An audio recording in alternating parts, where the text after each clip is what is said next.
মাদ্রাসা শিক্ষার্থী সহ সর্বস্তর শিক্ষার্থীদেরকে আমি অনুরোধ করতে চাই, সমাজে এখনো অনেক বৈষম্য বিরাজমান। প্রতিবাদের নতুন বাংলাদেশে সেসব বৈষম্যেরও অবসান হোক বলে মন্তব্য করেছেন আজ সুন্নাহ ফাউন্ডেশনের চেয়ারম্যান শায়েখ আহমদুল্লাহ। সকলের এই অর্জনকে যেন কেউ ম্লান করতে না পারে সেবারে আমাদের প্রত্যেককে সজাগ। শায়েখ আহমদুল্লাহ বলেন, দুঃখের বিষয় হলো কিছু বৈষম্য নিয়ে সমাজে আলাপ আলোচনা থাকলেও একটি বৈষম্য নিয়ে কেউ কথা বলে না। সেটি হলো দাড়ি, টুপি, হিজাব এবং এর ধারক বাহকদের প্রতি বৈষম্য।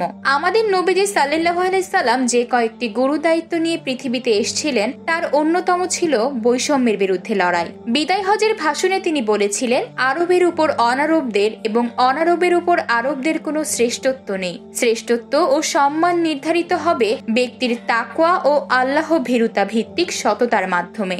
অথচ নবীজির এই শিক্ষার প্রচারক ও ধারক বাহকদের সঙ্গেই বৈষম্য করা হয় সব থেকে বেশি। তিনি আরো বলেন, আমাদের সমাজে বিভিন্ন শ্রেণী পেশার মানুষের জাতীয় পুরস্কার দেওয়ার রেয়াজ থাকলেও আলেম সমাজ ও ইমাম খতিবদের জন্য সেরকম কোনো ব্যবস্থা নেই।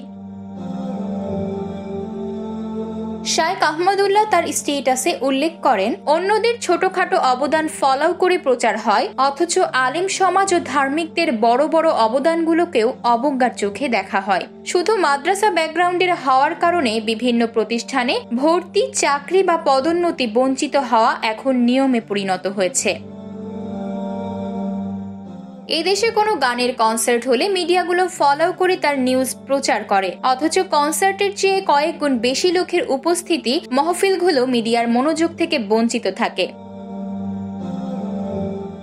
রাষ্ট্রের গুরুত্বপূর্ণ কাজে এমন অনেক ব্যক্তিদের অংশগ্রহণ দেখা যায় যারা এদেশের 1% মানুষেরও হয়তো প্রতিনিধিত্ব করে না, অথচ সেসব বিষয়ে প্রচুর জনসম্পৃক্ত ও বিজ্ঞ আলেমদের অংশগ্রহণ সাধারণত দেখা যায় না। সব ধরনের যোগ্যতা থাকার পরও একজন টুপি পরিহিত বা শস্ত্রশোভিত যুবক যদি সংবাদ পাঠক হতে চায়, তাকে কি সংবাদ পাঠ করতে দেওয়া হবে?